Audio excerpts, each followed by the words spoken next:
a fashion designer, reality TV star, and now an author. How are you doing, Mom? I'm well, thanks, and thank you guys for having me. Lovely. Now, here's the thing, right? We were talking off air about the book launch versus the release of the book. Talk to me about when exactly the book came out. So as I was saying to you before, that when I was ready to release the book, which was in February, right, to launch it in March, I didn't want to make it like just a media thing. I want to interact with the people that pre-ordered the book who still believe that it will be delivered to them. But I want to interact with them, you know. So we want to send the book with the invite to our pre-orders people. Then the public will obviously access it as well, but not for the launch. You know what I'm saying? Because it's kind of like a way that I was testing if people really believe that, you know, this book will heal them, they will go out and buy it, you know. But to have people that actually have not even read the book is not released, you know, it's on pre-orders, they ordered the book. For me, it meant so much that I want to meet those people. I want them to read the book, come to the launch. I want to get into the process of writing this book.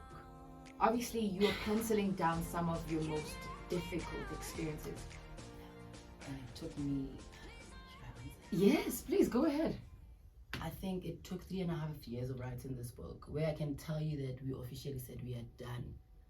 Then I feel like, no, but we are not done, you know? Yeah. And I'm like, certain things that I'm saving, and I ask myself, why? Am I scared? You know? And that thing comes to me. It's like, you know, like it's that fear that was instilled in black families. You don't speak about the household issues. Don't speak about your household. Do you get what I'm saying? Yeah. And I feel like then for me it was like, it's not okay. You know, and also I'm a role model, and we've grown our relationship in the public eye, and for everyone to think we stand because our families are standing with us, no, we are on our own and our kids. Do you know what I'm saying? And that narrative is never allowed in the black culture. You can't say it's just you and your family when it is. So when I was writing it, trust me, I went in and out of mild depression between this 3.5 years, because now and another thing with me, I've got a very good memory. I don't forget. I can tell you my mom's date when I was 3 years old. That's how my memory is like. Okay, girl. So when I go back, it's like there were times where I would not even want to think about those situations. But healing is facing your pain and dealing with it if you want to heal. Because when you store it, you can't heal because it's still stored. The feelings are bottled somewhere there. You understand? And now I just told myself I need to heal so I can raise kids who will need healing in their adulthood. Sure. Because of my trauma that was brought to me in my marriage, and not even by my husband. Just by black love. Just you being in life, getting married, you are in trouble. Because there's people who just not happy for you in your marriage. You know, those kind of things. You understand? So it's like, hence I always say life is not for the faint-hearted. You need to be strong for it, because if you are not, you will not survive it. Sure. Words of wisdom from Mome Mahlangu joining us in studio. If you've just joined us, welcome to it. This is The Upside. Shéila Ndikumana with you through to 5 p.m. Central African time. Mome, I feel like you're speaking to me. I'm not yet married. I'm going to take a bit of a breather. We're going to break into some news, okay? We're going to go over and get into some business news, and then when we get back, we'll continue this conversation. If you want to join in on the conversation, find us on social media. On Twitter, it is at Channel Africa 1. Same handle on Instagram. You can find us on Facebook at Channel Africa. On WhatsApp, +27 63 406 And lastly, please call in this afternoon, +27 86 000 3620. In studio, I'm joined by the lovely Mome Mahlangu, who is really, in all honesty, an amazing individual, a stylist, a reality TV star, amongst other things. She's an entrepreneur, a mom, a healer as well. We're going to touch base on that aspect, and how I was just reading your press release, and you said something along the lines of you becoming a healer has completely changed the way you look at what you went through. And so we're going to look at that transition and how that factors into your book, and if it even factored into your book at all.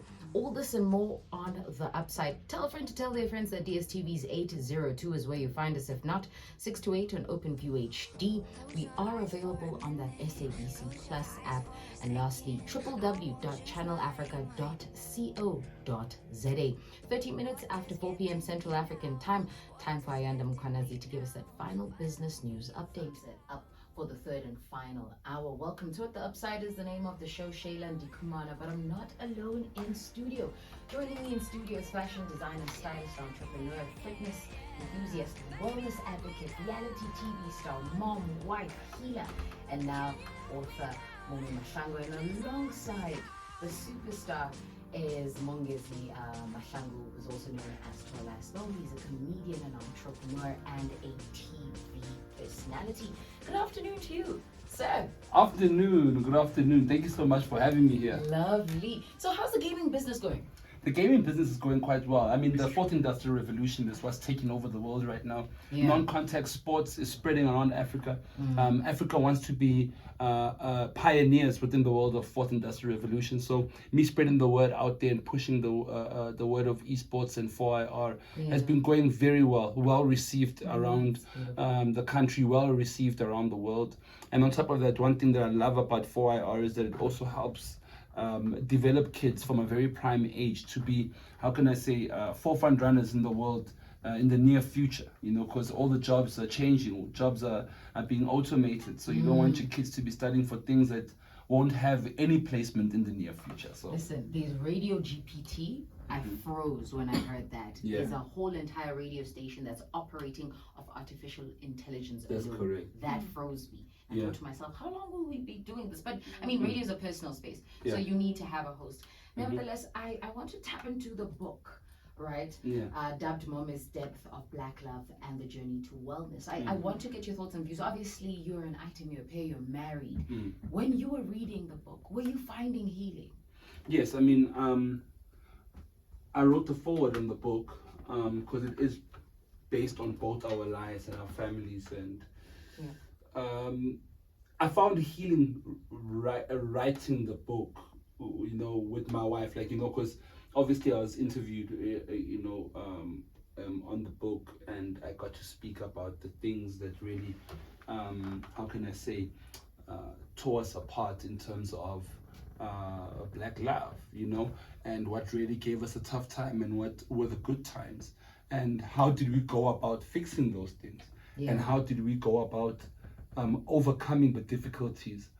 So this book is really, it's like a relationship memoir, you know. It's just to tell you the truth of what black love really is in our perspective of things, especially when you you know, a role model or a celebrity. That I don't like being called that, but if you are considered to be a public figure or whatever, a lot of people expect you to have perfection in your relationship, and your relationship is put on, you know, on a pedestal, and they don't think that you go through hardships. They don't think that you have in-law problems. They don't think that you go through times whereby it will challenge your relationship, you know. So with this book, it kind of really gives a big highlight to that, you know. It really takes you into that, and it for me, yes, it was a great healing experience. Yeah. Now, I want to find out from you. Obviously, the both of you are writing this book. You're putting information down,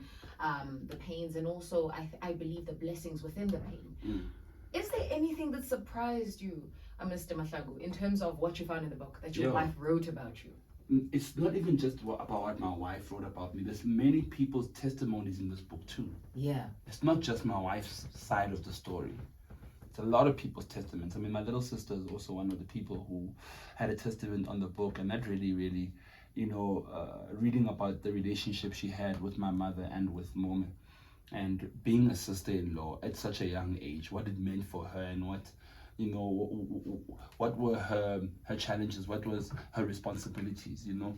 And my sister, it's deep. I'm sorry. It is deep. Yeah. It is definitely deep.